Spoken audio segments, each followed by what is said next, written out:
変身。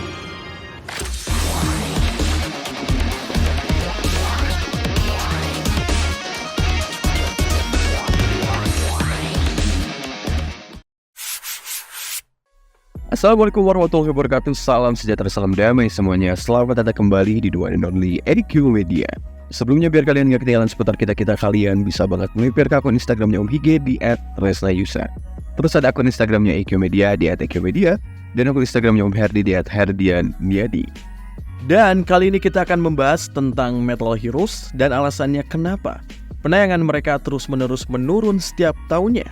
Gak semua sih Om, iya tahu meski gak semua, tapi kurvanya cenderung menurun dan langsung hilang. Meski pada zamannya serial Gavan mengkokohkan diri sebagai Metal Hero series paling tinggi share ratingnya. Tahukah kalian pada awalnya saat Gavan pertama kali dibuat dan tayang, baik Toei Company, Bandai, ataupun TV Asahi tidak pernah sedikit pun menamakan Gavan ini sebagai serial Metal Heroes. Istilah Metal Heroes ini baru muncul di tahun 1995 untuk mempromosikan B-Fighter.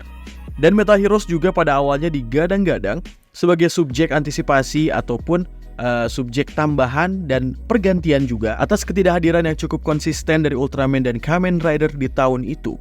Tidak sesering tahun-tahun sebelumnya, sehingga produser Toei Company kala itu mengusulkan untuk hadirnya seorang jagoan baru.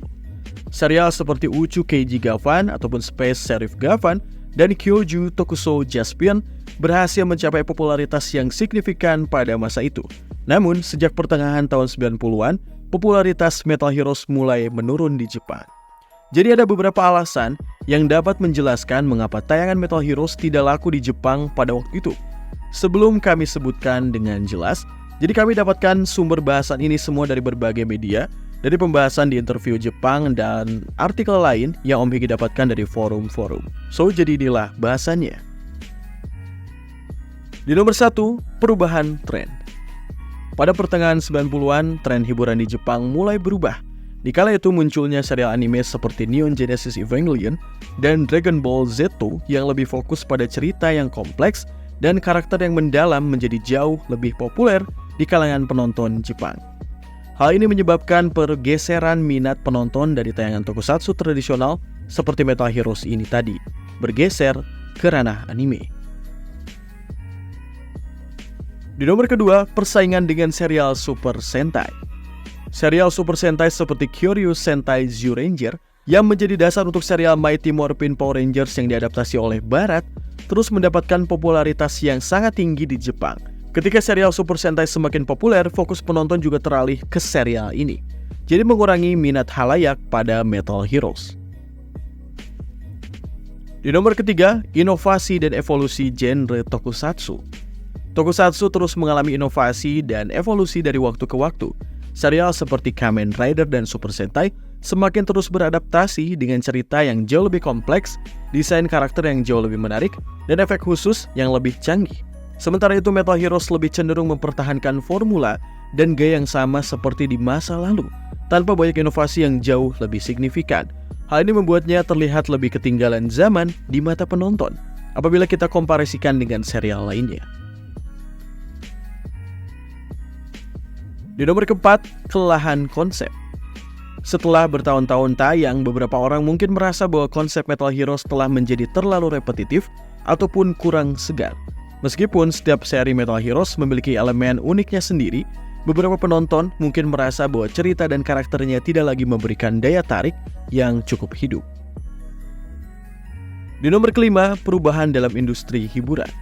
Dengan kemajuan teknologi dan perubahan dalam cara orang mengkonsumsi hiburan, preferensi penonton juga kian berubah. Orang sekarang lebih condong ke platform streaming, video online, dan konten yang bisa diakses kapan saja dan di mana saja.